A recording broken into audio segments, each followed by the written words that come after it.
Shalom, Lakem, Kal Yisrael. How's your peace, Israel? Welcome back to another video.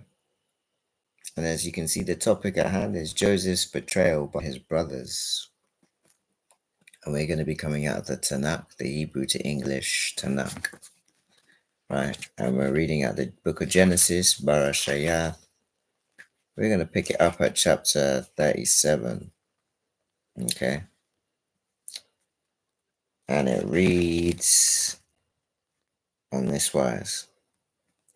One time, when his brothers had gone to pasture their father's flock at Shechem, Israel said to Joseph, "Your brothers are pasturing at Shechem. Come, I'll send you to them." He answered, "I am ready." And he said to him, "Go and see how your brothers are, and how the flocks are faring, and bring me back word." So he sent him from the valley of Hebron. When he reached Shechem, a man came upon him wandering in the fields. The man asked him, "What are you looking for?" He answered, "I am looking for my brothers. Could you tell me where they are pasturing?" The man said, "They have gone from here, for I heard them say, 'Let us go to Dathan.'" So Joseph followed his brothers and found them at Dothan. They saw him from afar, and before he came close to them, they conspired to kill him. They said to one another, "Here comes that dreamer. Come now, let us kill him and throw him into one of the pits, and we can say, 'A savage beast devoured him.' We shall see what comes of his dreams." But when Reuben heard it, he tried to save him from them. He said, "Let us not take his life." And Reuben went on, Shed no blood. Cast him into the pit out in the wilderness, but do not touch him yourself," intending to save him from them and restore him to his father. When Joseph came up to his brothers, they stripped Joseph of his tunic, the ornamented tunic that he was wearing, and took him and cast him into the pit. The pit was empty, there was no water in it. Then they sat down to a meal. Looking up, they saw a caravan of Ishmaelites coming from Gilead, their camels bearing gum, balm, and laudanum to be taken to Egypt.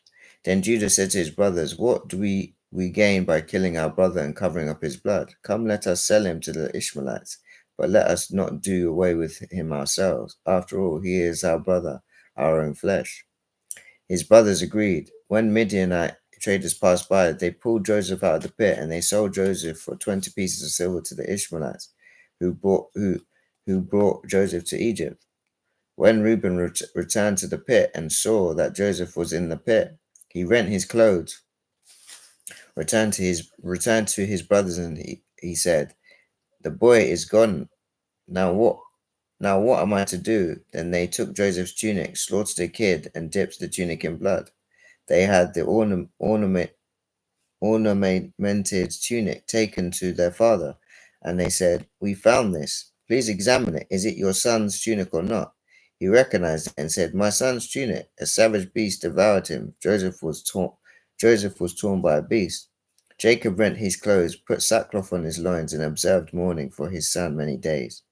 All his sons and daughters sought to comfort him, but he refused to be comforted, saying, "No, I will go down mourning to my son in Sheol." Thus his father bewailed him. Sad. That's sad. It's a sad thing. And Joseph is my father, you see. All right. So let's go. We're going to read out the book of Yasha now.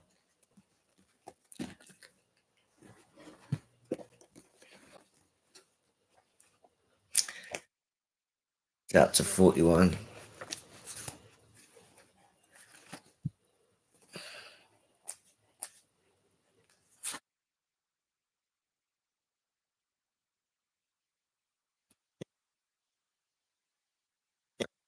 That's funny.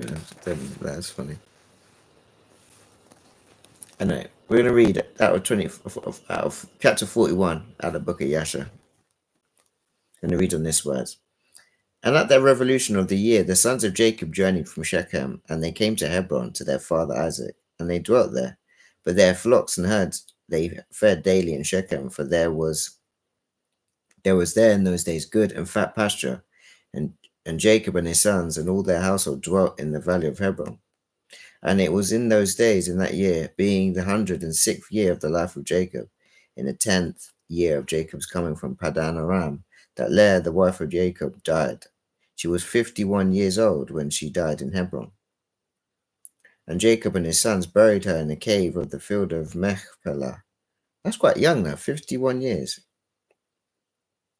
which is in Hebron, which Abraham bought from the children of Heth, for the possession of a burial place. And the sons of Jacob dwelt with their father in the valley of Hebron, and all the inhabitants of the land knew their strength, and their fame went throughout the land. And Joseph, the son of Jacob, and his brother Benjamin, the son of Rachel, the wife of Jacob, were yet young in those days, and did not go out with their brethren during their battles in all the cities of the Amorites. When Joseph saw the strength of his brethren and their greatness, he praised them and extolled them, but he ranked himself greater than them and extolled himself above them. And Jacob his father also loved him more than any of his sons, for he was a son of his old age, and through his love towards him he made him a coat of many colors. Something quite, this is not really a coat, but it's of many colors, right? He says, and when Joseph saw that his father loved him more than his brethren, he continued to exalt himself above his brethren, and he brought unto his father evil reports concerning them. And the sons of Jacob, seeing the whole of Joseph's conduct towards them, and that their father loved him more than any of them, they hated him and could not speak peaceably to him all the days.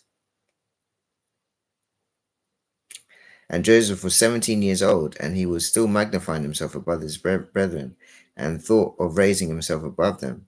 At that time he dreamed a dream, and he came unto his brethren and told them his dream. And he said unto them, I dreamed a dream, and behold, excuse me, and we are all binding sheaves in the field. And my sheaf rose and placed itself upon the ground, and your sheaf surrounded it and bowed down to it. And his brethren answered him and said unto him, what meaneth this dream that thou didst dream? Dost thou imagine in thy heart to reign over or rule over us? And he still came and told the thing to his father Jacob, and Jacob kissed Joseph when he heard these words from his mouth, and Jacob blessed Joseph. But when the sons of Jacob saw that their father had blessed Joseph and kissed him, and that he had loved him exceedingly, they became jealous of him and hated him the more. And after this, Joseph dreamed another dream and related the dream to his father in the presence of his brethren. And Joseph said unto his father and brethren, behold, I have gained a dream, and behold, the sun and the moon and 11 stars bow down to me. And his father heard the words of Joseph and and his father heard the words of Joseph and his dream, and seeing that his brethren hated Joseph on account of this matter, Jacob therefore rebuked Joseph before his brethren on account of this thing, saying, what meaneth this dream which thou hast dreamed, and this magnifying thyself before thy brethren who are older than thou art? Dost thou imagine in thy heart that I and thy mother and thy 11 brethren will come and bow down to thee, that thou speakest these things? And his brethren were jealous of him on account of his words and dreams, and they continued to hate him. And Jacob reserved the dreams in his heart. And the sons of Jacob went one day to feed their father's flock in Shechem, for they were still herdsmen in those days, whilst the sons of Jacob were that day feeding in Shechem. They delayed, and the time of gathering in the cattle was past, and they had not arrived.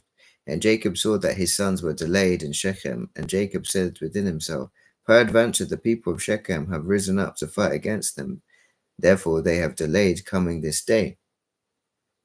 And Jacob called Joseph his son and commanded him, saying, behold, thy brethren are feeding in Shechem this day. Behold, they have not yet come back. Go now, therefore, and see where they are, and bring me word back concerning the welfare of thy brethren and the welfare of thy flock. And Jacob sent his son Joseph to the valley of Hebron. And Joseph came to his brothers to Shechem, and could not find them. And Joseph went about the field which was near Shechem to see where his brothers had turned. And he missed his road in the wilderness, and knew not which way he should go. And an angel of the Lord found him wandering in the road towards the field. Joseph said unto the angel of the Lord, I seek my brethren. Hast thou not heard where they are feeding? And the angel of the Lord said unto Joseph, I saw thy brethren feeding here, and I heard them say they were to go to feed in Dothan. And Joseph hearkened to the voice of the angel of the Lord, and went to his brethren in Dothan, and he found them in Dothan feeding his flock. Now it's interesting because we see that it says an angel told him that they were feeding here, and they've gone to Dothan. But in the Genesis it says a man. Now we know in the scripture it says be wary how you entertain strangers, because you can what? Entertain angels unawarely. And this is something that I've recently started to sort of pay much attention to, that sometimes you could be walking in the street, right? I'm telling you, this has happened to me. I don't know what it was at 100% because I didn't turn around to go and check fully. But weird things happen. I've seen a man like be standing and he's walking on the other side of the road, but he's like it's like he was talking out loud, but he was not talking to anyone. But it's like he was talking to me, because I could, it's like the sound traveled directly to me, as if like it was like as if with what was ever speaking through the man was trying to speak to me, and the sound was going directly to me.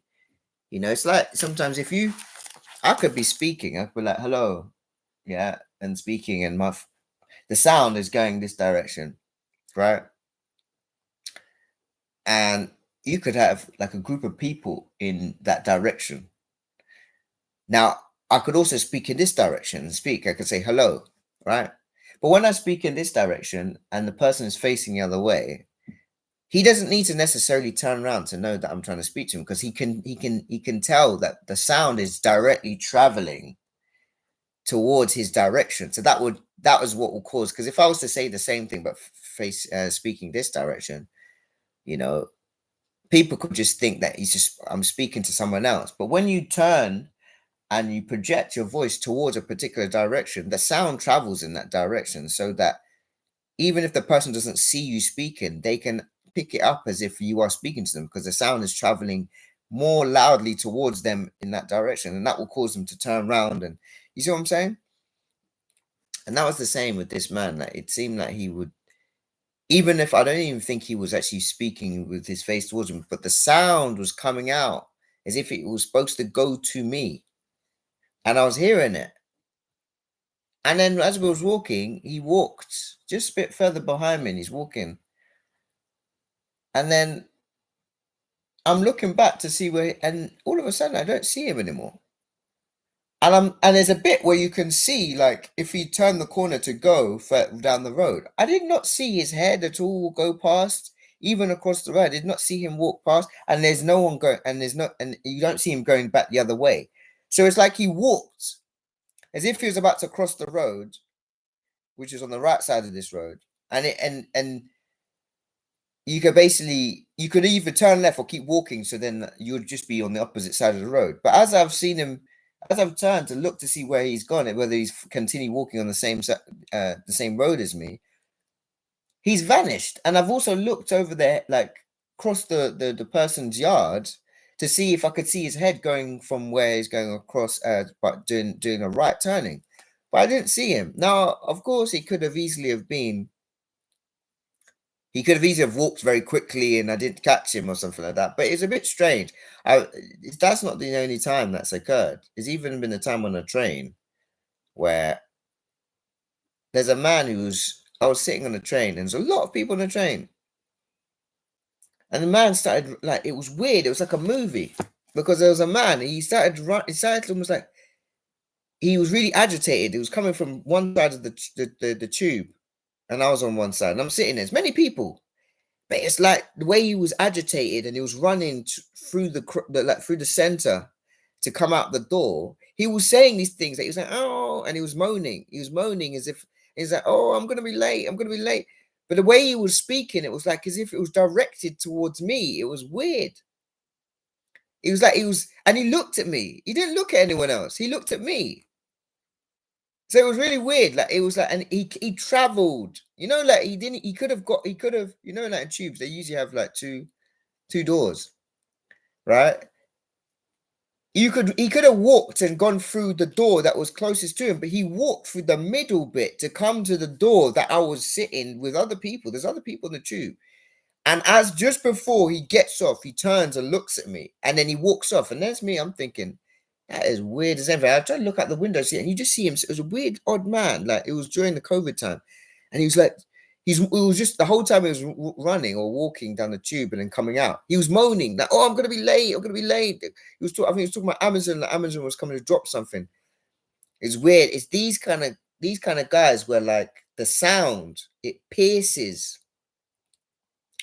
It's weird, like the way that they speak. Sometimes it's like someone can speak and it pierces through you. It's like it's touching. The voice is touching on a deeper level than the flesh. I'm feeling it in the spirit. Do you get what I'm saying? And it's sometimes I find it's those kind of men that potentially could be the angels that we're entertaining unawarely, right? I just thought to give a little testimony there because it's happened twice now. I think it's happened more than that, but that's the second. That's two times that those are two testimonies where I've sensed that there's something odd about a particular individual, you know. Anyway, let's continue. So we're in chapter 41, and we're reading from about yeah.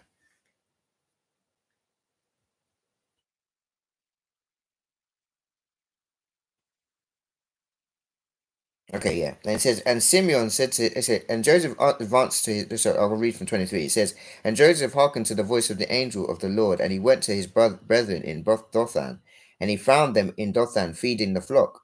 And Joseph advanced to his brethren, and before he had come nigh unto them, they had resolved to slay him. And Simeon said to his brethren, behold, the man of dreams is coming unto us this day, and now therefore come and let us kill him, and cast him in one of the pits that are in the wilderness. But when his father shall seek him from us, we will say, an evil beast has devoured him. And Reuben heard the words of his brethren concerning Joseph, and he said unto them, you should not do this thing, for how can we look up to our father Jacob? Cast him into the pit to die there, but stretch not forth a hand upon him to spill his blood. And Reuben said this in order to deliver him from their hand, to bring him back to his father. And when Joseph came to his brethren, he sat before them, and they rose upon him, and seized him, and smote him to the earth, and stripped the coat of many colors which he had on. And they took him and cast him into a pit, and in the pit there was no water, but serpents and scorpions. And Joseph was afraid of the serpents and scorpions that were in the pit. And Joseph cried out with a loud voice, and the Lord hid the serpents and scorpions in the sides of the pit, and they did not harm. They did no harm unto Joseph. Okay, I'm going to continue reading. It says, and Joseph called out from the pit to his brethren and said unto them, what have I done unto you? In what have I sinned? Why do you not fear the Lord concerning me? Am I not one of your bones and flesh? Is not Jacob your father my father? Why do you do this thing unto me this day? And how will you be able to look upon to our father Jacob? And he continued to cry out and call unto his brethren from the pit. And he said, O Judah, Simeon, and Levi, my brethren, lift me up from the place of darkness in which ye have placed me, and come this day to have compassion on me, ye children of the Lord, and sons of Jacob my father. And if I have sinned unto you, are you not the sons of Abraham, Isaac, and Jacob? If they saw an orphan, they had compassion over him, or one that was hungry, they gave him bread to eat, or one that was thirsty, they gave him water to drink, or one that was naked, they covered him with garments. How then will you withhold your pity from your brother? For I am one of your flesh and bones. And if I have sinned unto you, surely you will do this on account of my father. And Joseph spoke these words from the pit, and his brethren could not listen to him, nor incline their ears to the words of Joseph. And Joseph was crying and weeping in the pit. And Joseph said, oh, that my father knew this day that the act which my brother have done unto me, and the words which they have this day spoken unto me. And all his brethren heard his cries and weeping in the pit, and his brethren went and removed themselves from the pit, so that they might not hear the cries of Joseph and his weeping in the pit. Let's continue to 42. It says, and they went and sat on the opposite side, about a distance of a bow shot, and they sat there to eat bread. Whilst they were eating, they heard counsel together what was to be done with him, whether to slay him or to bring him back to his father. They were holding the council when they lifted up their eyes and saw, and behold, there was a company of Ishmaelites coming at a distance by the road of Gilead, going down to Egypt. And Judah said unto them, what grain will it be to us if we slay our brother? Peradventure God will require him from us. This then is the counsel proposed concerning him, which ye shall do unto him. Behold, this company of Ishmaelites going down to Egypt. Now therefore come, let us dispose of him to them, and let not our hand be upon him. They will lead him along with them, and he will be lost amongst the people of the land, and we will not put him to death with our own hands. And the proposal pleased his brethren, and they did according to the word of Judah. Whilst they were discouraged about this matter, and before the company of Ishmaelites had come up to them, 7 trading men of Midian passed by them, and as they passed, they were thirsty, and they lifted up their eyes and saw the pit in which Joseph was immersed. And they looked, and behold, every species of bird was upon him. And these Midianites ran to the pit to drink water, for they thought that it contained water. And on coming before the pit, they heard the voice of Joseph, crying and weeping in the pit. And they looked down in the pit, and they saw, behold, there was a young and comely appearance, and well favored.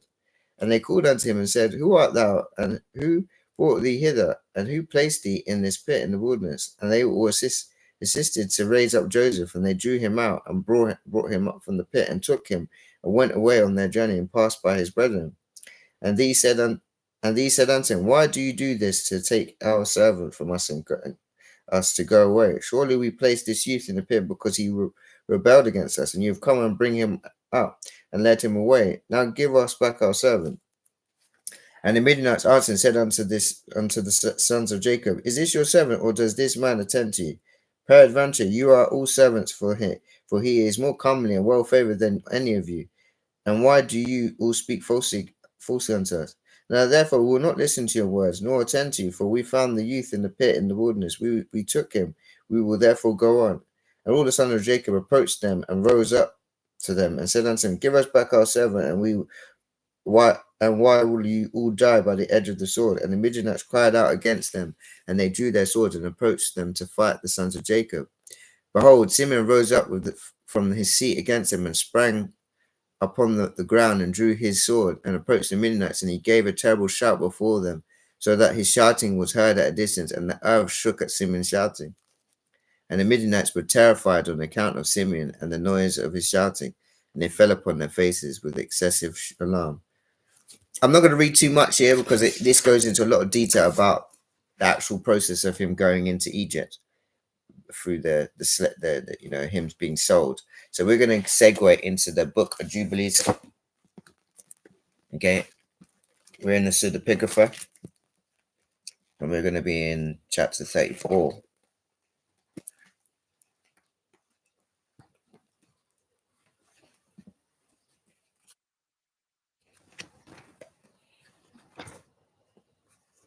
Okay.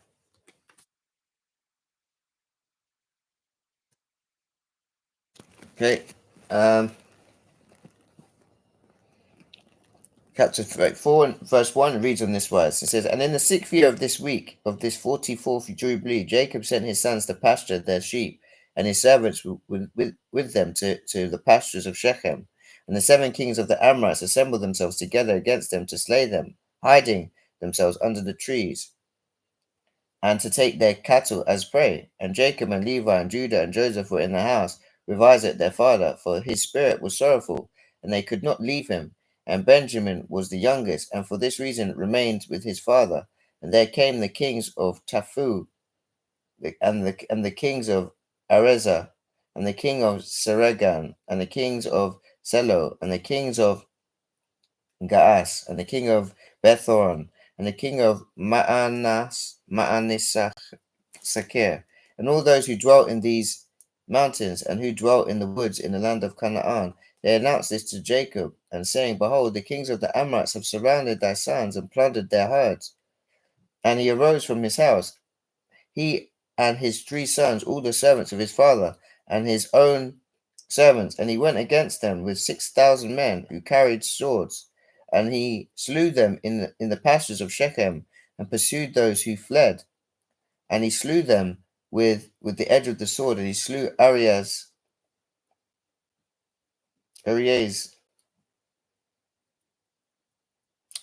and Tophu, and Segarim, and Selo, and Amani, uh, Sakir, and Gaagas, and he recovered his herds, and he prevailed over them, and he imposed tribute on them, and they should pay him tribute, 5 fruit products of their land, and he built Rebel and Tamanateres, and he returned in his place and made peace with them, and they became his servants until the day that he and his sons went down into Egypt. And in the seventh year of this week, he sent Joseph to learn the welfare of his brothers from his house to the land of Shechem, and he found them in the land of Dothan. And they dwelt treacherously with him, and formed a plot to slay him. But changing their minds, they sold him to Ishmaelite merchants, and they brought him down into Egypt, and they sold him to Potiphar, the eunuch of Pharaoh, and the chief of the cooks, priests of the city of Elu. And the sons of Jacob slaughtered a kid and dipped the coat of Joseph in blood, and sent it to Jacob their father on the 10th of the 7th month. And he mourned all night, for they had brought it to him in the evening, and he became feverish with mourning for his death. And he said, An evil beast hath devoured Joseph, and all the members of his house mourned with him that day. And they were grieved and mourned with him all that day. And his sons and daughters rose up to comfort him, but he refused to be comforted for his sons. And on that day Bilhah heard that Joseph had perished, and she died mourning him, and she was living in Kaphratheph. And Dinah also his daughter died after Joseph had perished. And there came 3 mournings upon Israel in 1 month, and they buried Bilhah over against the tomb of Rachel, and Dinah also his daughter they buried there. And he mourned for Joseph 1 year, and did not cease, for he said, Let me go down to the grave mourning for my son. I'm going to read the next bit. It says, For this reason it is ordained for the children of Israel that they should afflict themselves on the 10th of the 7th month, on the day that the news which made him weep for Joseph came to Jacob his father, that they should make atonement for themselves thereon with a young goat on the 10th of the 7th month, once a year, for their sins, for they had grieved the affection of their father regarding Joseph his son. And this day has been ordained that they should grieve thereon for their sins, for all the transgressions of all their errors, so that they might cleanse themselves on the day once a year. And after Joseph perished, the sons of Jacob took unto themselves wives.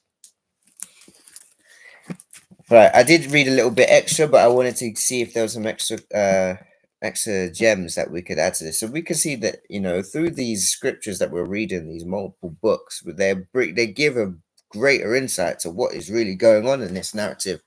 And we can see the congruency of the fact that Joseph was sold to the what? Ishmaelites, you see. But the Midianites played a part at the beginning because they saw him first, right? I mean, we can see that in the book of Yasher, that the children of Israel were about to go to battle with the Midianites who were trying to take Joseph. So now we're going to go in. We're going to go into the testament of Joseph, right? This is what the patriarchs, okay?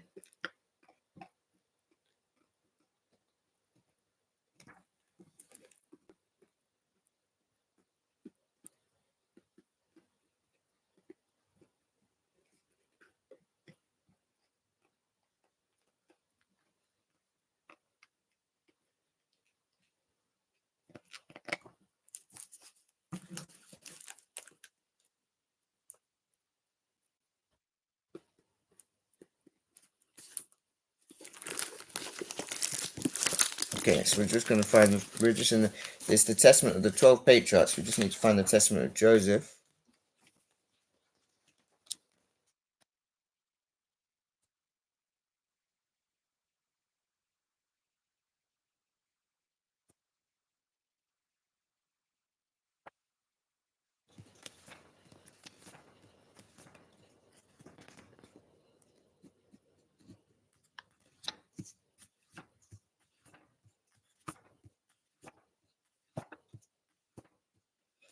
Right, this is the Testament of Joseph. Okay, and how many chapters is this? It seems like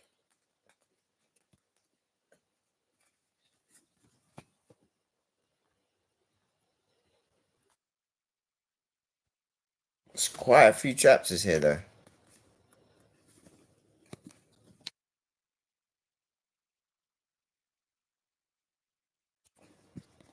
How many chapters is it? Well, let's read. Let's see how we get, how we can fare with this. All right, so we're gonna pick it up in chapter one. If I through the Spirit, if I feel like I need to go anywhere else, I will do so.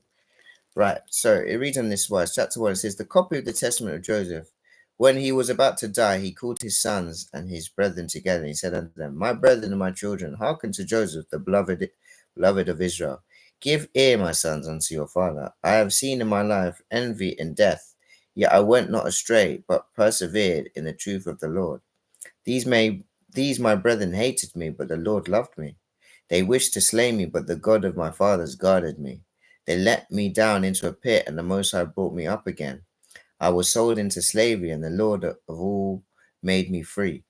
I was taken into captivity, and his strong hand secured me. I was beset with hunger, and the Lord himself nourished me.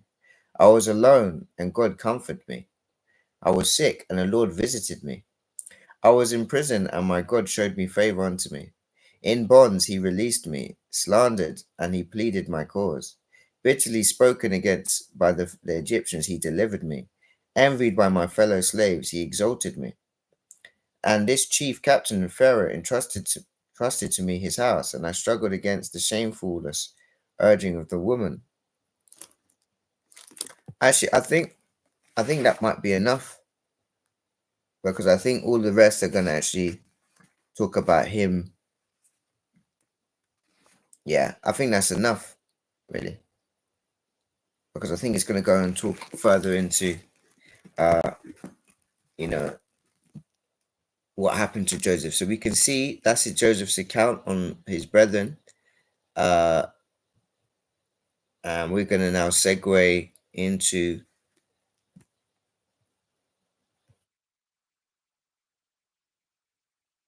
the wisdom of Solomon.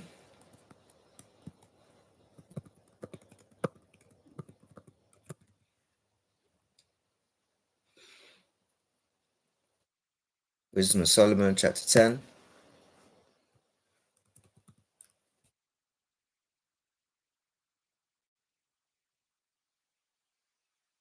Okay. Um,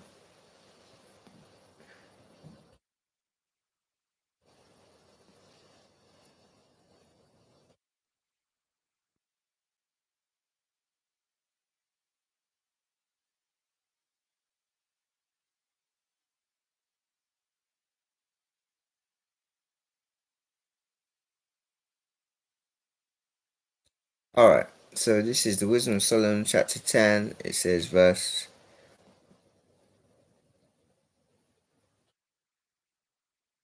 I'm gonna read from verse 9. It says, but wisdom delivered from pain those that attend upon her.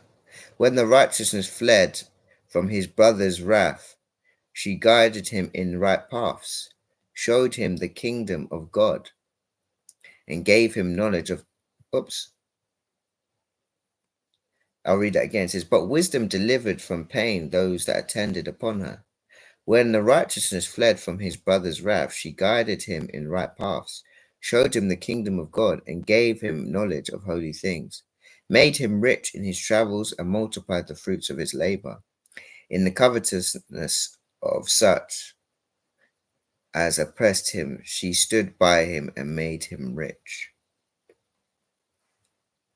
Oh, let's continue. She defended him from his enemies, and she kept him safe from those that lay in wait.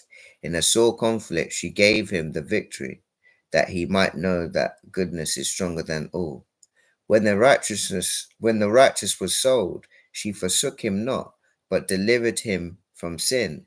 She went down with him into the pit, and left him not in bonds till she brought him the scepter of the kingdom and power against those that oppressed him. As for them that had accused him, She showed them to be liars and gave him perpetual glory. That's wisdom. Okay. Now, we are going to now segue into the last part of this study, which is going to be in the book of Acts. We're going to be in the Basora. We're coming at the Syriac Peshitta in English to Syriac translation, which is Syriac is basically Aramaic. Okay. We're going to go to the book of Acts, and we're going to finish off in here. So we're going to go to chapter 7.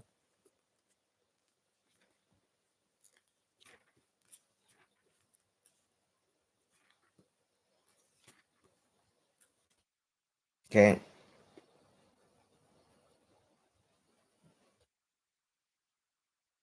He says, this is verse 9 to 10, and it reads, it says, those patriarchs were jealous of Joseph and sold him into Egypt, but God was with him. God saved him from all his afflictions and gave him grace and wisdom. As we've just read, wisdom was with him, right? Wisdom is a she.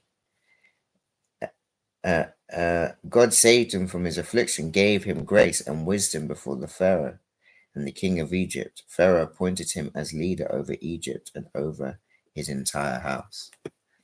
So I only hope the reader and listen to this word will be blessed by what happened with what I've been reading, and understand what happened with my father Joseph, that the betrayal was real. And it was through, sometimes knowing something is going to happen can put you in the line of fire, especially when other people don't see the same thing. And if you're very transparent with everything that you know, it can sometimes be to your own detriment in the physical, but in the spiritual, you're going to get that eternal crown. You see, that's the carrying your cross. That's the Messiah. That's the walking like the Messiah. That you're going to do things that the Spirit is causing you to do, that in the physical, people, even your close family, won't like you. You see what I'm saying? They won't like you because you're going over and beyond, and it's causing discomfort. Why? Because they like this normal, this what they class as normal life. They like the trappances of what Shaitan has given us, all these flashy lights and fancy cars and things like this, especially those that have never really acquired these things. That means it's only given them so much more to do, because they feel that that's their job in life, is to attain these things at some point in their timeline, so that they can feel fulfilled, and then they can die a happy person that they got their Ferrari at that stage. But those that have wisdom, they can tap in and see what it would feel like to gain these things at these periods of times, and they're the ones that can realize that actually, you know what, it's not worth grinding 20-30 years to acquire the things that I'm trying to think of, because I know through the Spirit I've had dreams, I've had visions, I've seen these things, and I know that once I get there, I'm not going to feel fulfilled, and I'm actually going to feel even worse because I've wasted so much time trying to acquire all these different things. And when I've actually got to that stage, I've still not felt fulfilled. This is it. This is the epitome of life. This is the part, the aha moment. When you realize that you sitting in your Ferrari or whatever you want to have, your mansion and whatnot, at the age of 60, where you can't really even enjoy it as much, you start realizing that, do you know what? The things that were actually most beneficial were the things that were just around me, that had eyes and noses and ears. Just having communication with people that love you and things like that. These are the things that matter. You know, singing a song with a friend, that's not, These are priceless things, because when that friend or whoever goes to the grave, these are the things that you end up missing, and no car or house can bring that stuff back. You see what I'm saying? So seek wisdom, my friends. Seek wisdom, because this is the stuff that I'm trying to labor for. This is why I read these scriptures, and I would advise that we all become co-laborers of the faith, so that we can all attain wisdom ourselves. So may Yahweh bless you, may Yahweh keep you, may Yahweh cause his face to shine upon you, may Yahweh be gracious to you, may Yahweh lift up his countenance upon you, and may Yahweh grant you everlasting peace in Yahshua. HaMashiach's name I pray. Selah.